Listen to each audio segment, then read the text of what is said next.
केतना दियो दाम गे बोले नहीं छी छौड़ी केतना दियो दाम गे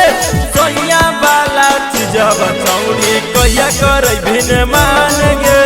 बतरा वाला चीजब छौड़ी कहिया करे भिन मान गे बोले नहीं छी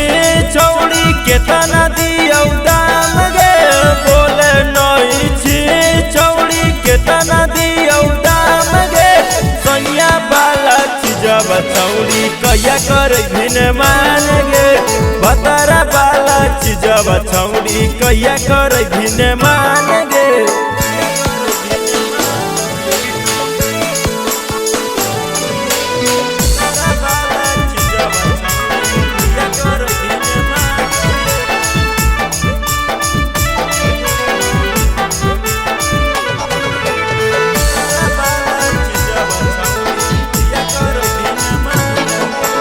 हमरो जबनिया के छौड़ी पुराई दे सारा धाई ऐसन दुआ देबोगे छौड़ी सुंदर मिलतो मारदा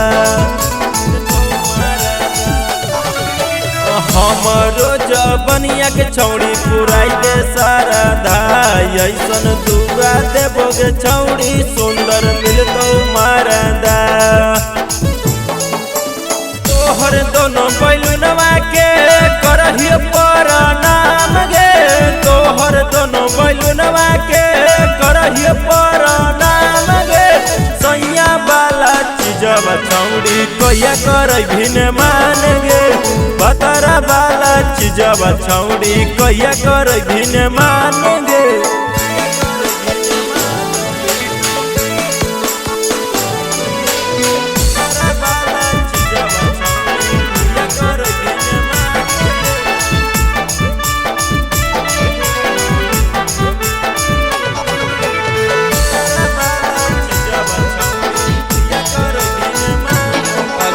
हमें कैले हलियो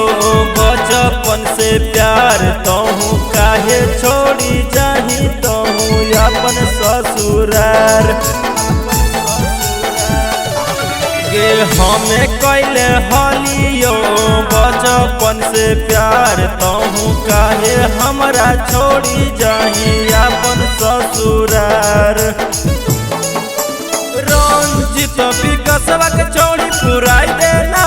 सारा धार रंजित लक्ष्मण के पुराई देना सारा धार सैया वाला चीजब छौड़ी कहिया करे भिन मान गे बतरा वाला चीजब छौड़ी कहिया करे भिन मान गे केकरो न मन करावे तो गे।